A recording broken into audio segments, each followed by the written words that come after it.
ಯೋಚನೆ ಮಾಡಿ ಮಾತಾಡೋದು. ಯಾಕಂದ್ರೆ ಮಾತಾಡೋದೆಲ್ಲ ಮಾತಾಡ್ತಿರ್ತಾರೆ, ಉಳಿದಿರೋದು ಮಾತ್ರ ನೆನಪು ಮಾಡ್ಕೊಂಡು ಮಾತಾಡಬೇಕಾಗ್ತದೆ. ನಾನು ಯಾರ ಹೆಸರನ್ನ ಹೇಳಕ್ ಹೋಗಲ್ಲ, ಯಾರು ದಯವಿಟ್ಟು ಅನ್ಯತಾ ಭಾಷೆ ಹೋಗ್ಬೇಡಿ. ಎಲ್ಲ ಪದೇ ಪದೇ ಎಲ್ಲರೂ ಅದೇ ಹೇಳಿದ್ದಾರೆ, ಸ್ವಾಗತ ಕೋರಿದ್ದಾರೆ, ಎಲ್ಲರೂ ಮಾಡಿದ್ದಾರೆ. ಜೊಳ್ಳೆಲ್ಲ ಹೋಗಿದೆ, ಗಟ್ಟಿ ಮಾತ್ರ ಉಳ್ಕೊಂಡಿದೆ. ಇಲ್ಲಿರೋರೆಲ್ಲ ಗಟ್ಟಿಯಾಗಿರೋರೆ, ಅರ್ಹತೆ ಇರೋರೆ, ಯೋಗ್ಯರೇ, ನೀವೆಲ್ಲ ಸಮರ್ಥರಾಗಿ ಹೇಳ್ತೀರ. ಅದಕ್ಕೆ ನಿಮ್ಗೆಲ್ರಿಗೂ ನಮ್ಮ ನೀವಿದ್ರನೇ ವೇದಿಕೆ, ಸಭಿಕರಿಲ್ಲ ಅಂತ ವೇದಿಕೆನೇ ಇಲ್ಲ. ಆ ಸಭಿಕರು ಯಾರಿದ್ದೀರಿ ಎಲ್ಲರಿಗೂ ನನ್ನ ವೈಯಕ್ತಿಕವಾಗಿ ಮತ್ತೆ ನಮ್ಮ ಉತ್ತರ ಘಟಕದ ವತಿಯಿಂದ ಅಭಿನಂದನೆ ಸಲ್ಲಿಸಿ ವಂದನೆಯನ್ನು ಸಲ್ಲಿಸಿ.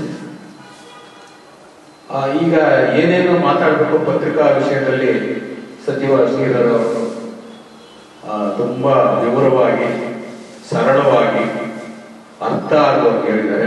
ಅದಕ್ಕೆ ಪೂರ್ವಕವಾಗಿ ಸಂಸ್ಥಾಪಕ ಅಧ್ಯಕ್ಷರು ಸಹ ಹೇಳಿದ್ದಾರೆ, ಅವರು ಸಹ ರಾಜ್ಯಾಧ್ಯಕ್ಷರು ಅವರ ಅನುಭವಗಳನ್ನು ಹಂಚಿಕೊಂಡಿದ್ದಾರೆ. ಇದೆಲ್ಲ ಒಂದು ವಿಶ್ವವಿದ್ಯಾಲಯ ಅಂತ ಅರ್ಥ ಮಾಡ್ಕೊಂಡು ಬಂದಿರೋದು. ಅಷ್ಟೊಂದು ಒಳ್ಳೆ ಚಿಂತನೆಗಳನ್ನು ಅವರು ಕೊಟ್ಟಿದ್ದಾರೆ. ಯಾವುದೇ ಕ್ಷೇತ್ರಗಳಲ್ಲಿ ನಾವು ಕೆಲಸ ಮಾಡಬೇಕಾದ್ರೆ ಅಲ್ಲಿ ತಲ್ಲೀನತೆ ಅನ್ನೋದಿದ್ರೆ ಅಲ್ಲಿ ಯಶಸ್ವಿ ಆಗೋದಕ್ಕೆ ಸಾಧ್ಯ. ಆ ತಲ್ಲೀನರು ಆಗಿಲ್ಲ ಅಂತಂದ್ರೆ ಇಲ್ಲಿ ಕೂತ್ಕೊಳ್ಳೋಕ್ಕಾಗಲ್ಲ.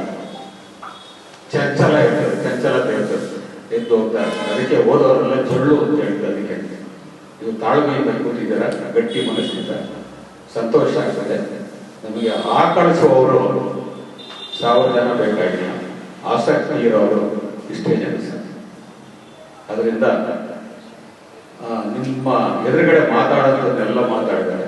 ಮತ್ತೆ ನಮ್ಮ ಸಚಿವ ಶ್ರೀಧರ್ ಅವರು ಕಂಡ್ರೆ ನನಗೆ ಸ್ವಲ್ಪ ಹೊಟ್ಟೆ ಕಿಚ್ಚು. ಯಾಕೆ ಅಂತಂದ್ರೆ ಯಾವ ಚುನಾವಣೆಗೂ ನಿಂತಿಲ್ಲ, ಏನು ನಿಂತಿಲ್ಲ, ಜೀವನ ಪೂರ್ತಿ ಸಚಿವ ಅಭ್ಯಾಸ ಹಾಗಿದ್ರು. ಅಂದ್ರೆ ಅವರು ತಲ್ಲೀನತೆ ಅಂತ ಒಂದು ಪದ ಹೇಳಿದ್ನಲ್ಲ ನಾನು, ಆ ಪತ್ರಿಕಾ ರಂಗದಲ್ಲಿ ತಲ್ಲೀನತೆಯಿಂದ, ಕೆಚ್ಚೆದೆಯಿಂದ, ಛಲದಿಂದ, ಧೈರ್ಯದಿಂದ ಕೆಲಸ ಮಾಡಿ ಸಚಿವ ಅಂತ ಪತ್ರಿಕೆ ನಡೆಸ್ತಾ ಇದ್ರು. ಪತ್ರಿಕೆ ಹೆಸರೇ ಸಚಿವ. ಮತ್ತೆ ಜನವಾಣಿ, ಜನವಾಣಿ ದೇವರಾಜ ಅರಸು ಅವರ ಅಡಿಯ ಅವರ ಬಿಡಿ, ಅವರ ಚರಿತ್ರೆ ಸಮುದ್ರದಲ್ಲಿ ಒಂದು ಲೋಟದಲ್ಲಿ ನೀರು ತೆಗೆದಂಗೆ ಅವ್ರ ಬಗ್ಗೆ ಮಾತಾಡೋದು.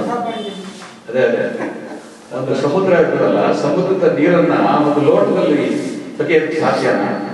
ಹಂಗೆ ಇವ್ರ ಬಗ್ಗೆ ಮಾತಾಡ್ಬೇಕು ಅಂತಂದ್ರೆ ಜೊತೆಗೆ ನಮ್ಮ ಗುರುಗಳು ಒಬ್ಬರು ಇದ್ದಾರೆ. ಇವರೆಲ್ಲ ಹಿರಿಯರು ಅಂತ ಹೇಳ್ತಾರೆ. ರೂಪಸಪ್ನವರು ನಿಮಗೆ ಸ್ವಲ್ಪ ಹಿರಿಯರು. ನಾವು ಇಲ್ಲಿ ನಿಂತ್ಕೊಂಡು ಮಾತಾಡ್ತೀವಿ ಅಂತಂದ್ರೆ ಅದಕ್ಕೆ ಕಾರಣ ರೂಪಸಪ್ನವರು. ಮಹಾನ್ ಪತ್ರಿಕಾ ರಂಗದ ಭೀಷ್ಮ ಅಂತ ಕರೀಬೋದು ಅವರು. 83 ವರ್ಷ ಇವತ್ತು ಸಹ ರಾಜ್ಯ ಪ್ರಗತಿ ಪತ್ರಿಕೆ 46 ವರ್ಷದ ಕಾಲ ರಾಜ್ಯ ಪ್ರಗತಿ ಪತ್ರಿಕೆ ನಡೆಸ್ತಂತ. 46 ವರ್ಷ.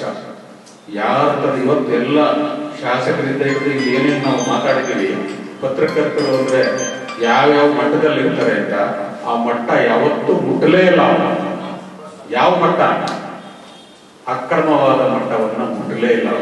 ಕ್ರಮಬದ್ಧವಾಗಿ ವಿಧಾನಸೌಧದಲ್ಲಿ ಅವರು ಪ್ರತಿಯೊಂದು ಯಾವುದೇ ಇಲಾಖೆಗೆ ಹೋದ್ರು ಕೂಡ ಆ ಇಲಾಖೆಯ ಹಿರಿಯ ಅಧಿಕಾರಿಗಳು, ಆ ಇಲಾಖೆಯ ಸಿಬ್ಬಂದಿಗಳು ಮತ್ತೆ ಆ ಇಲಾಖೆಯ ಸಚಿವರು ಕೂಡ ಅಷ್ಟು ಗೌರವ ಕೊಡುವಂತ ವ್ಯಕ್ತಿ ರೂಪಸಪ್ನವರು. ಅಂತಹ ಪತ್ರಿಕಾ ರಂಗದಲ್ಲಿ ಸಾಧನೆ ಮಾಡುವಂತ ಸಾಧಕರೆಲ್ಲ ಈ ಇವತ್ತಿನ ಕಾರ್ಯಕ್ರಮಕ್ಕೆ ಬರಬೇಕಾಗಿದೆ. ಅದರಿಂದ ಈ ಹಳೆ ಬೇರು ಹೊಸ ಚಿಗುರು ಕೂಡಿದ್ದರೆ ಮರ ಸೊಗಸು ಅಂತ ಹೇಳ್ತಾರೆ. ಇಂಥವರೆಲ್ಲ ಆಶೀರ್ವಾದದಿಂದ ನಮ್ಮ ಉತ್ತರ ಘಟಕ ಪ್ರಾರಂಭ ಆಗಿದೆ. ಉತ್ತರ ಘಟಕದಲ್ಲಿ ಇರುವಂತಹ ಪದಾಧಿಕಾರಿಗಳು ಎಲ್ಲ ಯೋಗ್ಯರೇ ಇದ್ದಾರೆ ಅಂತ ನಾವಾದ್ರೂ ಭಾವಿಸ್ತೀವಿ. ಅದರಲ್ಲಿ ಹಿರಿಯರು ಇದ್ದಾರೆ, ಚಟುವಟಿಕೆಯಲ್ಲಿ ತುಂಬಾ ಆಸಕ್ತಿಯಿಂದ ಇರುವಂತಿದ್ದಾರೆ. ಆದರೆ ಒಂದು ವಿಷಯ ನಾನು ವೇದಿಕೆ ಮುಖಾಂತರ ಹೇಳೋದು ಅಂದ್ರೆ, ಕಾರ್ಯಕ್ರಮ ಬಹಳ ಶ್ರದ್ಧೆಯಿಂದ ಸುಮಾರು 2-3 ವಾರದಿಂದ ಬಹಳ ಕಷ್ಟಪಟ್ಟು ಚಿಂತೆ ಮಾಡಿ ಹಣ ಹೊಂದಿಸ್ಬೇಕು. ಯಾರ ಹತ್ರನೂ ಏನು ನಿರೀಕ್ಷೆ ಮಾಡಿದೆ ಎಲ್ಲ ಅವರವರೇ ಎಲ್ಲ ವ್ಯವಸ್ಥೆ ಮಾಡಿದ್ದೀವಿ. ತುಂಬಾ ಶ್ರದ್ಧೆಯಿಂದ ಮಾಡಿದ್ದಾರೆ. ಆದರೆ ಇನ್ನು ಮುಂದೆ ಕಾರ್ಯಕ್ರಮ ಈ ತರ ಕಾರ್ಯಕ್ರಮ ಮಾಡುವಾಗ ನೋಡಿ, ಅಡಿಗೆ ಮಾಡಬೇಕಾದ್ರೆ ಪಾತ್ರ ಇಟ್ಟು ಒಲೆ ಹಚ್ಚಿ ಅಥವಾ ಒಲೆ ಹಚ್ಚಿ ಪಾತ್ರ ಇಟ್ಟು ಅದು ಅಡಿಗೆ ಕೆಲಸ. ಕಾರ್ಯಕ್ರಮ ಹಂಗಲ್ಲ. ಕಾರ್ಯಕ್ರಮದ ಹಂತಗಳಿದೆ. ಹಂತಗಳು ಕಾರ್ಯಕ್ರಮದ ವೇದಿಕೆ ಕಾರ್ಯಕ್ರಮ ಅಂದ್ರೆ ಯಾವ ಕಾರ್ಯಕ್ರಮ ಯಾವ ರೀತಿಯಲ್ಲಿ ಮಾಡಬೇಕು ಅಂತ ಸ್ವಲ್ಪ ಅರ್ಥ ಮಾಡ್ಕೊಳ್ತಾರೆ. ಅದಕ್ಕೊಂದು ಘನತೆ ಇದೆ. ಕಾರ್ಯಕ್ರಮದ ಪಟ್ಟಿ ಮಾಡ್ಕೊಂಡು ಅದನ್ನ ನಾವು ಸಪರೇಟ್ ಆಗಿ ಮಾತಾಡ್ಕೋಬೋದಾಗಿತ್ತು. ಆದ್ರೆ ಈ ವೇದಿಕೆಯಿಂದ ನಾನು ಮಾತಾಡ್ತಾ ಇರೋದ್ರಿಂದ ಬೇರೆಯವ್ರಿಗೂ ಅರ್ಥ ಆಗಲಿ ಅಂತ ನಾನು ಮಾತಾಡ್ತಾ ಇದ್ದೀನಿ. ಅದರಿಂದ ಪತ್ರಿಕಾ ರಂಗದಲ್ಲಿ ನಾನೇನು ಅಳವ ಅಲ್ಲ. ನಾನು ಇರೋದು ಪೊಲೀಸ್ ಇಲಾಖೆಯಲ್ಲಿದ್ದು 5 ವರ್ಷ ಆಗಿದ್ದಾರೆ ನಿವೃತ್ತಿಯಾಗಿ. ಅಂದ್ರೆ ಪತ್ರಿಕೆಯವರೆಗೂ ಪೊಲೀಸ್ನವರೆಗೂ ಅವಿನಾಭಾವ ಸಂಬಂಧ ಇದೆ. ಪತ್ರಿಕೆಯವರ ಒಡನಾಟ ಇದೆ. ಪತ್ರಿಕೆ ಅಂದ್ರೆ ಏನು, ಪತ್ರಕರ್ತ ಅಂದ್ರೆ ಏನು, ಪತ್ರಕರ್ತನ ಕೆಲಸ ಏನು, ಇದನ್ನೆಲ್ಲ ಚೆನ್ನಾಗಿ ಅರ್ಥ ಮಾಡ್ಕೊಂಡಿದ್ದೀನಿ. ಹಾಗಾಗಿ ಪತ್ರಕರ್ತರಲ್ಲಿ ಹಲವಾರು ವಿಧಗಳಿವೆ. ಸ್ಥಳೀಯ ಪತ್ರಿಕೆಗಳು, ರಾಜ್ಯ ಪತ್ರಿಕೆಗಳು, ರಾಷ್ಟ್ರ ಪತ್ರಿಕೆಗಳು ಎಲ್ಲ ಇದೆ.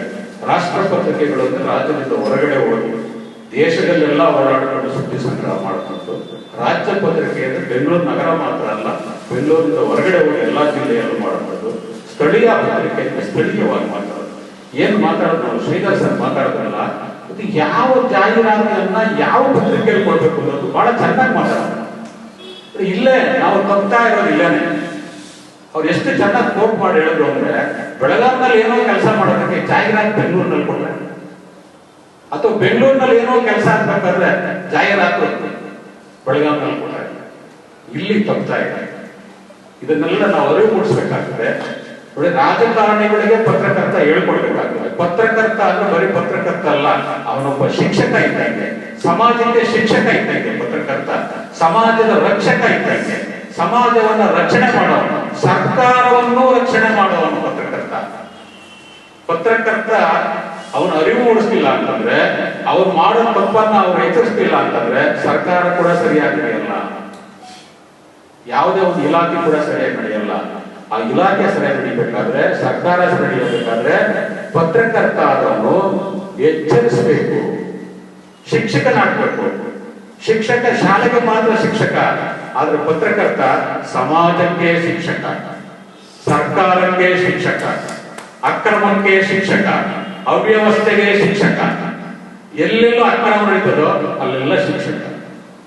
ಪತ್ರಕರ್ತರ ಘನತೆ, ಗೌರವ, ಜವಾಬ್ದಾರಿ ಅರ್ಥ ಮಾಡ್ಕೊಂಡ್ರೆ ನಿಜವಾಗ್ಲೂ ದೇವರು ಎಲ್ಲಾ ಕಡೆ ಬರಕ್ಕಾಗಲ್ಲ, ಪತ್ರಕರ್ತರ ರೂಪದಲ್ಲಿ ಕೊಟ್ಟಿದ್ದಾರೆ. ಅಂತಹ ಪತ್ರಕರ್ತ ಅಷ್ಟೊಂದು ಜವಾಬ್ದಾರಿಯಾಗಿದೆ. ಪತ್ರಕರ್ತರಿಗೆ ನಿಗದಿತ ಸಮಯ ಇಲ್ಲ, ಇಷ್ಟೇ ಗಂಟೆ ಕೆಲಸ ಮಾಡಬೇಕು ಅಂತ ಇಲ್ಲ. ಏನಕ್ಕೆ ನಾವು ಗುರುತಿನ ಚೀಟಿ ಪತ್ರಕರ್ತರಿಗೆ ಏನು ಕೊಡೋದು? ಐಡೆಂಟಿ ಕಾರ್ಡ್ ಕೊಡ್ತೀವಲ್ಲ, ಏನು ಕೊಡೋದು? ನಾನು ಪತ್ರಕರ್ತ ಅಂತ ಎದೆ ಮೇಲೆ ಹಾಕೊಂಡು ಹೋಗ್ಬಿಟ್ಟು ಮಾಹಿತಿ ಸಂಗ್ರಹಿಸಿ ಅಂತಲ್ಲ ಕೊಡೋದು. ಎಲ್ಲಿ ಸಾರ್ವಜನಿಕರಿಗೆ ಪ್ರವೇಶ ಇಲ್ವೋ, ಎಲ್ಲಿ ಎಲ್ಲಾ ಜನರಿಗೂ ಪ್ರವೇಶ ಇಲ್ವೋ, ಇಲ್ಲಿ ಅಪಾಯ ಇದೆ, ಇಲ್ಲಿ ಸಾರ್ವಜನಿಕರು ಬರಬಾರ್ದು ಅಂತ ಎಲ್ಲಿ ನಿಷಿದ್ಧ ಇದೆಯೋ ಅಂತ ಜಾಗದಲ್ಲಿ ಹೋಗೋದಕ್ಕೂ ಮಾತ್ರ ಪತ್ರಕರ್ತರಿಗೆ ಐಡೆಂಟಿ ಕಾರ್ಡ್ ಕೊಡೋದು. ಐಡೆಂಟಿ ಕಾರ್ಡ್ ಇವತ್ತು ಮೌಲ್ಯ ಕಳ್ಕೊತಾ ಇದೆ, ಮಾತುಗಳು ಅರ್ಥ ಕಳ್ಕೊತಾ ಇದೆ, ಉಪನ್ಯಾಸಗಳು ಧರ್ಮನೇ ಕಳ್ಕೊತಾ ಇದೆ. ಇಂಥ ಪ್ರಸಂಗದಲ್ಲಿ